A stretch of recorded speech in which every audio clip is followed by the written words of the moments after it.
yesterday with Boo Jackson after a very crazy win. Just want to talk to you. You look like, the first game you got going real early. This game, it took a little while, but you showed up when your team needed you. So just walk us through some of the crazy clutch shots, man. Well, I just try to be patient. It's a long game. My shots wasn't falling early in the game, but that's okay because we rely on our defense anyway. That's the one thing that we put an emphasis on this season is we want to play defense. Offense, we got a lot of guys to score, so if we could just focus in on our defense and create turnovers, then our defense will create points for us. So I was just trying to be patient throughout the game, and we got Corey on our team, so I kind of try to play off of Corey. Corey is our he's our engine. So when Corey's shots wasn't falling, then Drew told me it was time for you to take over. So that's what I try to do. All right, you were talking about, the bevy of options y'all have on the offensive end, and you have a lot. You brought Rondo off the bench tonight, which is one hell of a luxury. The defensive end, you guys, didn't play defense all game great, but you got big stops when it mattered. So just what was the, mentally, how tough was it to just go ahead and hit the switch and go, we need stops, and you get them? Well, we're not going to be able to do that for the whole season. We're not going to be able to rely on that switch because we're not that good.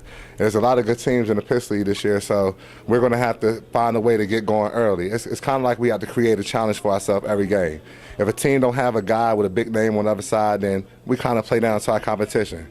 That's not going to work here at the Piss League. So we have to find a way early in the game to kind of try to create turnovers and things like that. Like, I don't know what we're going to do, but that's on the coach. Drew's going to have to he's going to have to come up with something. If we create turnovers early, then we'll be okay. If not, then you'll kind of see that pace of game.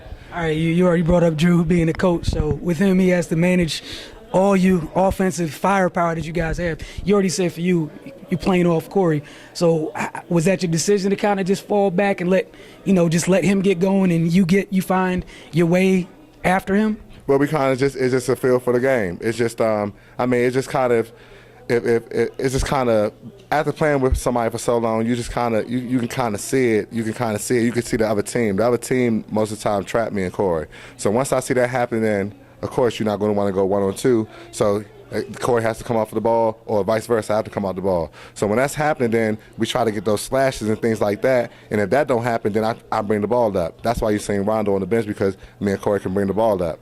It's just one of those things where it's just a feel for a game. It's not really a thing where if Corey's not going or if I'm not going, it's just kind of the way the defense plays us. We just play off of the defense. All right, last but not least, the second of the clutch threes, you look like you're trying to draw a foul. How hard was it for you to maintain your balance and still hit that shot because y'all needed it? Oh, well, I've been practicing all those shots since I was a little boy, just shooting off of 1 foot, shooting off